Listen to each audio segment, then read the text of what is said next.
অনেকদিন আগের কথা। এক বনে একটি সিংহ ছিল। সে খুব বড় এবং শক্তিশালী ছিল। একটি ইঁদুর ছাড়া বনের সকল প্রাণী তাকে ভয় পেত। একদিন সে বনে ঘুমাচ্ছিল। তার পাশেই ইঁদুরটি খেলা করছিল। ইঁদুরটি খেলতে খেলতে সিংহের নাকের উপর গিয়ে পড়ল। সিংহের ঘুম ভাঙল। সে রাগান্বিত হয়ে গর্জন দিয়ে উঠল। এরপর সিংহটি ইঁদুরকে বলল, আমি এখন তোমাকে খেয়ে ফেলব। ইঁদুরটি বলল, হে বনের রাজা সিংহ, দয়া করে আপনি আমাকে খাবেন না।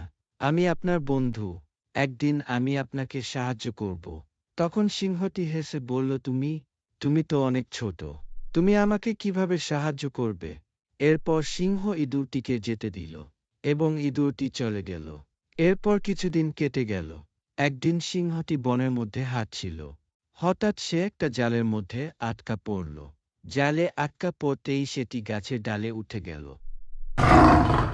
একসময় সিংহটি গর্জন করতে করতে ক্লান্ত হয়ে যায়। তার পা এবং মাথা ব্যথা করতে থাকে। হঠাৎ সে একটা আওয়াজ শুনতে পায়। কেউ তাকে বলছে, বন্ধু, আমি এখানে। আমি তোমাকে সাহায্য করব।